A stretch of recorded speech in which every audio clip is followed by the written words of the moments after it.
What does a voter expect from a government? Jobs, development, stability? In Tamil Nadu, many voters have one more answer: welfare. Free bus travel for women, monthly cash support, subsidized food, household appliances. But for those unfamiliar with the state's politics, a bigger question emerges. What exactly is welfare and what is freebie? Or revdi as they call in Hindi. रेवड़ी culture वालों को लगता है. See, I first disagree with the term freebies. I don't think we can use the term freebies because it's a free bus travel. It's also about mobility. It's about the dignity of women. Whatever money cash transfer is happening, it's also about the dignity of women. Understanding welfare in Tamil Nadu is not just about policy. It is about people, lives and choices. And telling these stories means being on the ground. We are traveling extensively, listening to voters and bringing you reporting that goes beyond the headlines. If you believe this kind of journalism matters, support us. Scan the QR code on your screen or visit the News Minute website and contribute to our election reporting fund. Anything that takes money out of the public funds, consolidated fund of the state or the union, and then spends it to confer private benefit on citizens can be called a freebie. But if it is mixed, as I said, with some sort of social aim or a socio-economic target, you can easily say that this one is a welfare scheme and that it need not necessarily be a freebie. I would include among freebies the concessions given to the corporate sector, which have not resulted in growth of output or of employment. Those are very big freebies. They've had no benefit for the economy, but they've been given freely to the corporates. Welfare politics is somewhat embedded in our political system. But at the same time, if there is a cutoff point, you can mention the 1967 election. At that time, there was an acute shortage of rice in the state. So the DMK gave a bold promise. The DMK founder, Anna, promised 3 measures of rice for 1 rupee. Even though he could not implement it immediately, it was rationalized as, that the 3 measures for 1 rupee is the ideal, but at least one will be a certainty. You can say that marked the beginning of welfare politics here. The Dravidian parties gave, shape, a framework by which a scheme need not be denounced as, a freebie. It is they framed welfare measures in such a way that even though the public exchequer was utilized to fund these schemes, they gave the rationale for it. But how it began was that, they identified marginalized groups and decided that specifically addressing their grievances will be the way to go. So the primary contribution of the Dravidian parties is in framing a host of schemes as necessary for welfare and a significant social intervention. The goal was simple: reduce hunger, improve school attendance, and support poor families. Over time, governments across parties expanded welfare. Subsidized rice, free textbooks, laptops, bicycles for students, household appliances, and then cash transfers. Each government added something new, but no one removed what came before. Political scientists call this competitive welfare politics. Rival parties trying to outdo each other by expanding schemes. Welfare policies, as they are now called, have become an essential part of the reward structure in Tamil Nadu for ordinary people. It contributes to improving their lives. And you can see that in many ways. Broadly, one can say that the difference in levels of living and human development between states such as Tamil Nadu and Kerala on the one hand and Gujarat and UP on the other tell you a story. But not everyone sees these schemes as welfare. The Prime Minister himself has called it the revdi culture. आजकल हमारे देश में मुफ्त की रेवड़ी बांटकर vote बटोरने का कल्चर लाने की भरसक कोशिश हो रही है। हमने सबके घर में गैस दिया है, टॉयलेट दिया है, बिजली पहुंचाई है, मुफ्त इलाज की व्यवस्था करी है और ये कह रहे हैं हम फ्री ऑफ कॉस्ट पढ़ाएंगे।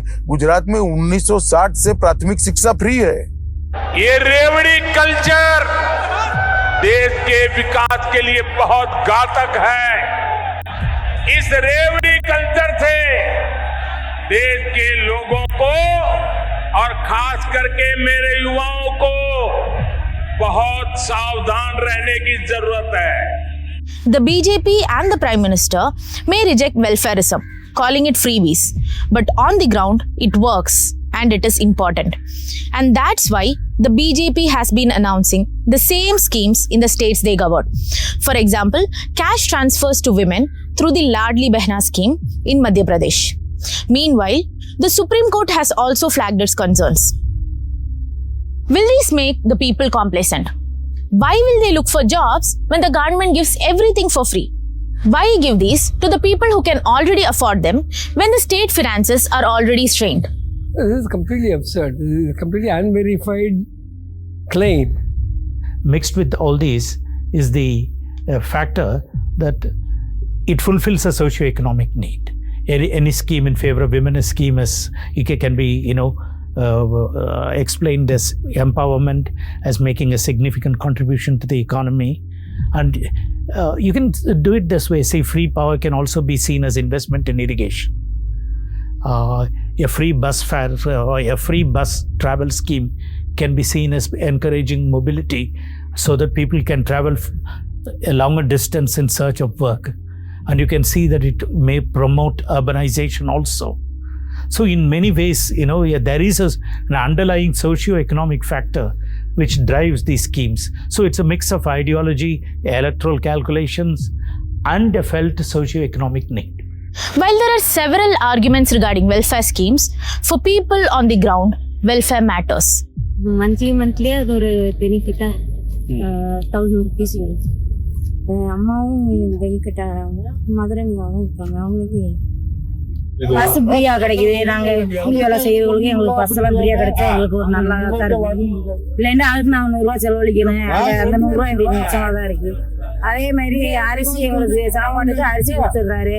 பிள்ளைகளுக்கு காலையில சாப்பாடு செய்யாம இருந்தாலும் பிள்ளைங்க பள்ளிக்கூடம் போய் சாப்பிட்டுக்கிறதுக்கு அது எங்களுக்கு கொஞ்சம் நல்லா படிச்சவங்களுக்கு லேப்டாப் லேட் ஆயிட்டாலும் நல்லா லேப்டாப் கொடுத்துருக்காரு. சரி நல்லா கைது கொடுத்துருக்காரு. எல்லாமே கொடுத்துருக்க உதவி நல்லா தான் செய்யறாரு. இப்ப என்ன எடுத்துக்கோங்களேன், நான் மலேசியா வரைக்கும் போயிட்டு வந்தனால எனக்கு ஒரு ஐடியா இருக்கு. ஏன் எதனால போனேன், நான் முதல் ஸ்கீமால தான் போனேன். ஸோ நான் முதல் ஸ்கீம் இருந்தனால எனக்கு ஒரு வாய்ப்பு.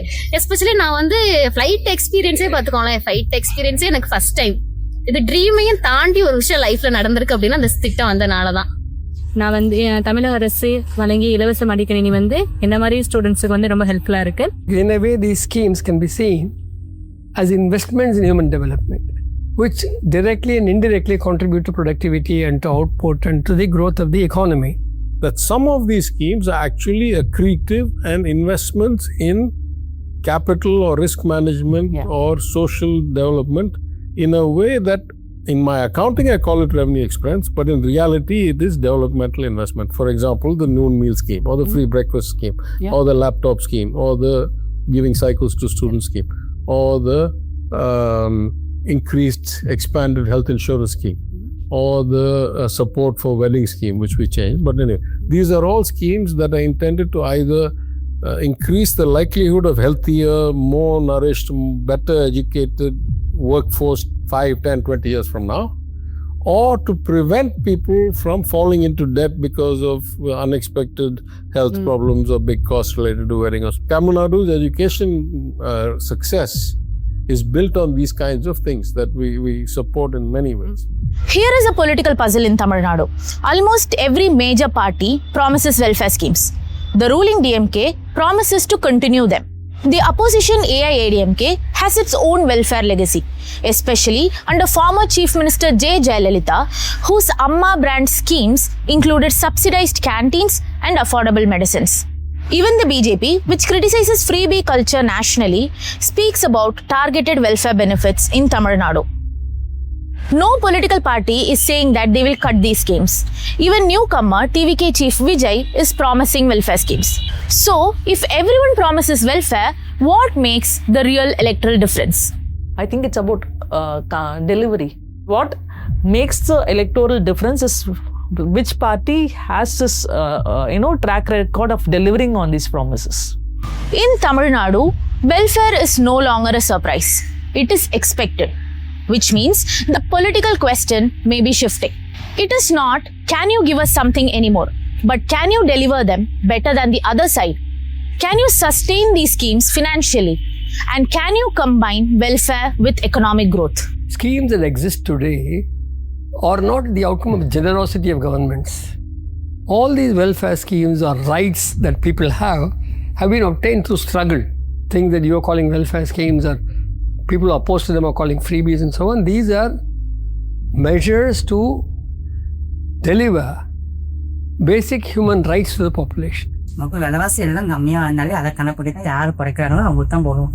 இல்லை மகளிர்னால எல்லாம் முக்கியம், பெண்கள் பாதுகாப்பு எல்லாம் பார்த்து ஓட்டுவாங்க, திமுகவுக்கு தான் போடுவாங்க. முக்கியமாக ஃபோக்கஸ் பண்ணுறது education plus health and downtrodden மக்களுக்கான ஸ்கீம்ஸ்.